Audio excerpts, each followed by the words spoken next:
Hi, I'm Jessica, and I'm one of the CVTs here at DoveLewis, and today I'm going to talk to you about exercise restriction and cage rest. There are a lot of different reasons why pets can be assigned, or you can be told to have your pet exercise restriction or given a cage rest assignment. Anything from post-operatively to some kind of injury, neck pain, back pain, maybe a broken limb, the list goes on and on.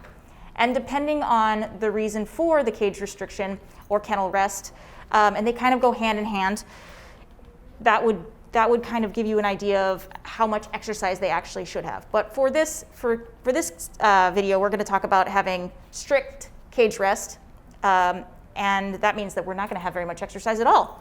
So you can see here, Maisel is demoing how I can section off her crate so that she only has a small amount of room to turn around and lay down. That way she can't bounce around from the front kennel to the back of the kennel.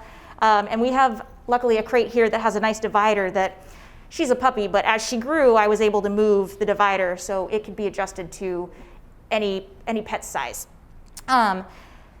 So she's going to be on strict cage rest. She would be taken, if she was injured, she would be taken outside. I would carry her outside, and if it's a larger animal, then I would try and make it as short of a walk as possible.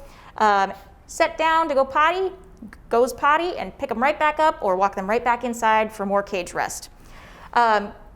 Depending on the injury, again, you'll have some instructions from your veterinarian about how to increase exercise and things like that, but we're not going to get into that today.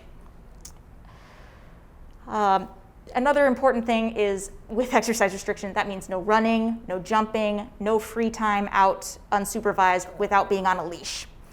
Signs of concern would be distress or discomfort. They're not able to get settled or lay down. You might want to take them out to see if they need to use the restroom, if they're hungry, and then otherwise you can call your veterinarian and see if there's other things that we can do. Sometimes they need a little help with maybe some sedation or pain medication to make their time in a crate a little bit easier.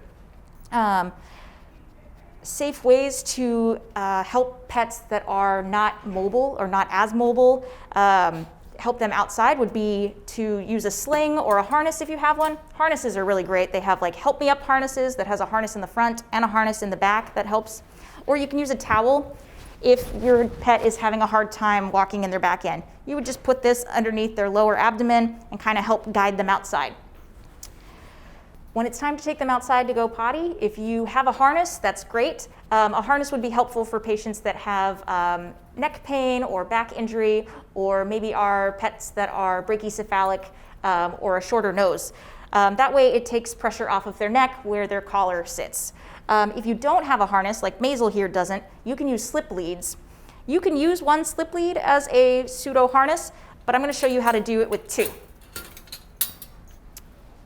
So we have our slip lead here, and what we're going to do is kind of make a figure 8 under her body. So we're going to put one end of the loop behind one arm and over the other shoulder, and then tighten that down. And see, I have pretty good control, but I like to have two just to have a little bit more control. And then this one's going to do the opposite. It's kind of like a crisscross. Maisel's a puppy, so she's very much like, what is happening here? All right, now I have really good control, and I'm not putting pressure on her neck while I take her outside. I mean, she would be easy to carry out, but that is our pseudo harness made from slip leads.